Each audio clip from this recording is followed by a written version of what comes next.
ម៉ែក៏តែងតែនិយាយថាកុំអីទេគេដល់ថ្ងៃចាំងគូតណាមកមិនតាន់7ផងថ្ងៃរះចែងចាំងយ៉ាងហ្នឹង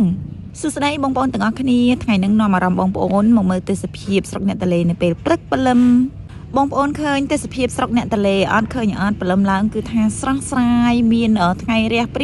ៀងមានរលកប្រាច់ហើយមានខ្យល់បក់មកលហៀនិយាយទៅគឺត្រជាក់កាយត្រជាក់ចិត្តតែក៏មានខែខ្លះក៏ក្តៅខ្លាំងខែខ្លះក៏ត្រជាក់ខ្លាំងក៏មានដែរឥឡូវក៏លេខមកមើលសមាជិកក្នុងផ្ទះនាងខ្ញុំនេះគឺជាប្អូនស្រីពៅនាងខ្ញុំព្រលឹមឡើងគឺថាគាត់រៀបចំខ្លួនត្រៀមទៅរៀនណាហើយមិញហ្នឹងគឺជាប៉ាម៉ាក់នាងខ្ញុំបន្ទាប់ពីប្អូនស្រីនាងខ្ញុំរៀបចំខ្លួនហើយគេអង្គុយចាំមិត្តភ័ក្តិគេហ្នឹងមកច្រឡងទៅសាលារៀនទាំងអស់គ្នាឥឡូវហ្នឹងមិត្តភ័ក្តិគេបានមកដល់ហើយក្មេងស្មៃឥឡូវទៅរៀនណាសិតតែមានកណូតបើកកាលជំនាន់នាងខ្ញុំរកទៅទូកអុំទៅសាលារៀនមិនមានផងពេលខ្លះមានទូកអត់ចង្វាកាលហ្នឹងគឺយើងខ្សត់យើងក្រដល់ពេលឥឡូវក្មេងៗសិតតែច្រឡងគ្នាហើយមានកណូតបើកត្រែនទៅត្រែនមកកាលនាងខ្ញុំអុំទូកបើសិនជាមានខ្យល់ចំណូលចេះផងអុំទូកបច្រាស់ខ្យល់ហត់ណាស់មួយថ្ងៃ3 4ត្រឡប់ហើយនេះកណូតនេះគឺជាកណូតភ្ញៀវទេសចរក៏ទស្សនាតាមភូមិនេះជាក្បួនដំណាំម្ដាយនាងខ្ញុំនៅក្រោយផ្ទះដើរថតចុះថតឡើងមានអារម្មណ៍ថាហេវហើយនៅផ្ទះហ្នឹងក៏អត់បានធ្វើអីញ៉ាំដែរមានតែបាយកអញ្ចឹងក៏លេចឃើញកណូតអ្នកលក់នំក៏ហៅមកនៅខាងស្រុកគោក៏គេលក់តាមរទេះតាមរមាក់តាមម៉ូតូតាមកង់ឬក៏ពេលខ្លះយើងទៅសារទិញញ៉ាំខ្លួនឯងតែនៅស្រុកតលេវិញគឺគេបើកលក់តាមកណូតឬក៏ពេលខ្លះអុំទូកហើយបើសិនជាពួកគាត់អត់បានលក់ទេគឺយើងអត់មានអីញ៉ាំអត់ដឹងថាទៅទិញនៅណាទេព្រោះអត់មានផ្សារមានអីទេហើយក៏មិនមានអីច្រើនមុខឲ្យយើងទិញញ៉ាំដែរលើកលែងតែអវ៉ាន់ចាប់ហួយគឺយើងអាចបើកទៅទិញតាមផ្ទះបានបន្ទាប់ពីអ្នកលក់ចាញ់ផុតទៅដល់វគ្គនាងខ្ញុំញ៉ាំហើយនាងខ្ញុំឃើញអញ្ចឹងញ៉ាំច្រើនណាមានបាញ់សុងផងមាននំបញ្ចុកផងដំបូងហ្នឹងគាត់ថាញ៉ាំបាញ់សុងនឹងតែមួយចាណែមានណាពេលញ៉ាំបាញ់សុងអស់ហើយបងប្អូនចាំមើលមានអីទៀតអ្នកស្គាល់នាងខ្ញុំថានាងខ្ញុំនឹងប្រហែលជាអត់សូវញ៉ាំអីទេបានជាស្គមដល់ថ្នាក់ហ្នឹងនិយាយទៅបើសិនជាចង់ធាត់គឺងាយទេតែណាស់តានាងខ្ញុំអត់ចង់ធាត់ចង់នៅស្គមអញ្ចឹងតែឃើញស្គមអញ្ចឹងបើញ៉ាំក៏ញ៉ាំបានច្រើនដែរបងប្អូនឃើញអត់បាញ់សុងមួយចានហើយមិនឆ្អែតទេថែមនំបញ្ចុកទៀតនំបញ្ចុកហ្នឹងថែមមិនមែនថែមមួយថង់ទេថែមដល់ទៅ2ថង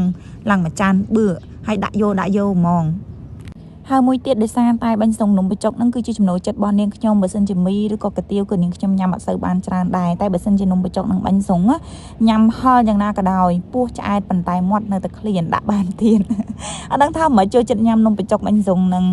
បាញ់សុងនំបញ្ចុកហ្នឹងតតែឆ្ងាញ់ដែរបើនាងខ្ញុំញ៉ាំបានច្រើនបើសិនជាអត់ឆ្ងាញ់ញ៉ាំតែបន្តិចគឺថាលេងទៅមុខរួចហើយញ៉ាំហើយគឺយើងដល់វគ្គធ្វើម្ហូបទុកញ៉ាំពេលថ្ងៃម្ដាយនាងខ្ញុំឃើញគេលក់បន្លែក៏ហៅមកហើយបងប្អូនឃើញកាមេរ៉ាកឡាប់ចាក់ហ្នឹងដឹងថាហេតុអីអត់គឺដោយសារកំពុងតែឈោសួរម៉ាក់នាងខ្ញុំស្រាប់តែសម្ោចនឹងវាចូលទៅខំនាងខ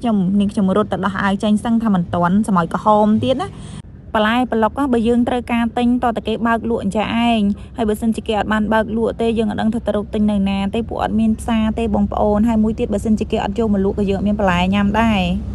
ម្ហូបថ្ងៃត្រង់យើងថ្ងៃហ្នឹងគឺស្ងោរស្អំសាច់ជ្រូកស្អំនេះនឹងខ្ញុំយកពីខេត្តបាត់ដំបងមកហើយសាច់ជ្រូកយើងទិញគេមិញដំបូងយើងបេះស្អំយកតែខ្ចីបេះឲ្យអស់ម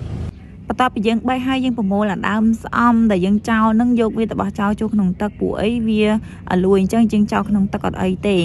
េហើយសម្រាមផ្លាស្ទិកគឺយើងយកទៅចោលនៅក្នុងការុងមួយការុងហ្នឹងគឺម្ដាយនាងខ្ញុំពេលដែលគាត់ច្រកសម្រាមពេញហើយគឺគាត់យកទៅដុតចោលហើយយើងក៏យកបន្លែហ្នឹងមកលាងទឹកហើយទឹកហ្នឹងគឺយើងប្រើទឹកស្ទឹងនឹងឯងឃើញកន្លែងណាទឹកស្រឡះទឹកល្អអីអញ្ចឹងទៅយើងក៏យកវាមកលាងមកបន្ទាប់ពីលាងបន្លែមកទឹកពីទឹកហើយយើងក៏លាងស្លឹកខ្ទឹមម្ដងស្លឹកខ្ទឹមហ្នឹងគឺយើងហាន់ទុកបង់នៅពេលដែលសម្លយើងឆ្អិនណាលាងស្លឹកខ្ទឹមហើយយើងលាងសាច់ហ្នឹងលាងមកទឹកពីទឹកដូចគ្នានៅពេលដែលយើងលាងនឹងទឹកស្ទឹងហ្នឹងហើយគឺយើងចាប់ផ្ដើមជំរះវាជាមួយនឹងទឹកស្អាតម្ដងទៀតហើយទឹកស្អាតហ្នឹងគឺយើងដូរនៅកន្លែងផែចម្រោះទឹកស្អាតគេអញ្ចឹងយើងលាងវាសម្អាតមកទឹកទៀតទៅបន្ទាប់ពីលាងស្អំលាងសាច់នឹងស្អាតហើយយើងសគួតកបិតបន្តិចទ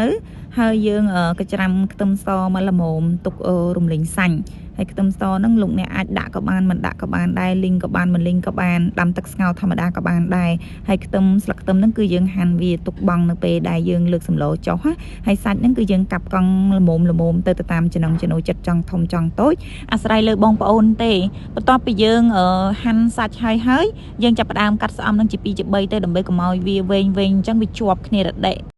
បន្ទាប់ពីយើងធ្វើបន្លែធ្វើសាច់ហើយយើងក៏ចាប់ផ្ដើមដាក់ឆ្នាំងលើចង្ក្រានហើយយើងដាក់វាក្តៅបន្តិចទៅយើងចាក់ប្រេងឆាចូលបន្តិចហើយស្ងោរស្អំហ្នឹងសង្ស័យបងប្អូនខ្លះអត់ចេះញ៉ាំផងក៏មិនដឹងដែរនេះដាក់ខ្លាញ់ក្តៅហើយយើងចាក់ខ្ទឹមសចូលលីងខ្ទឹមសនឹងតតឡើងរៀងឈ្ងុយ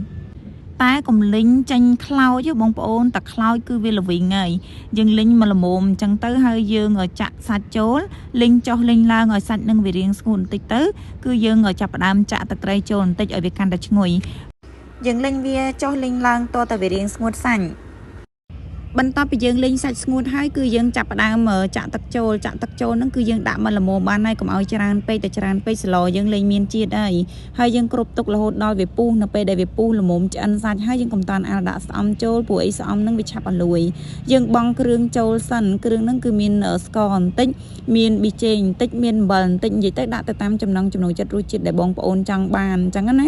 នៅពេលដែលយើងដាក់គ្រឿងហើយគឺយើងកុំតាន់អាលដាក់ស្អំចូលគឺយើងចាប់ផ្ដើមកូរវាឲ្យសព្វគ្រឿងឲ្យភ្លក់មើលល្មមហើយចាំយើងដាក់ស្អំចូលដាក់ស្អំហ្នឹងក៏យើងមើលដែរកុំឲ្យទុកយូរពេកមកពុះគឺយើងបិទភ្លើងទៅហើយបង់ស្លឹកខ្ទឹមនឹងចូលហើយគ្រប់ទុកហ្នឹងគឺយើងប្រហើបការ៉ូបបន្តិចកែងលោស្អំនឹងវាលួយហើយមកហូបមួយមុខទៀតនេះគឺនាងខ្ញុំលេងខ្វាកោដោយសារប៉ាគាត់ចង់ភាសាខ្វាកោអញ្ចឹងទៅក៏លេងជូនគាត់4 5 6គ្រាប់ហ្នឹងណាហើយលេងហ្នឹងប្រើភ្លើងតិចលេងចុះលេងឡើងតតែវាឡើងក្រហមចេះបានន័យថាវាឆ្អិនហើយយើងក៏ដួសដាក់ចានទៅ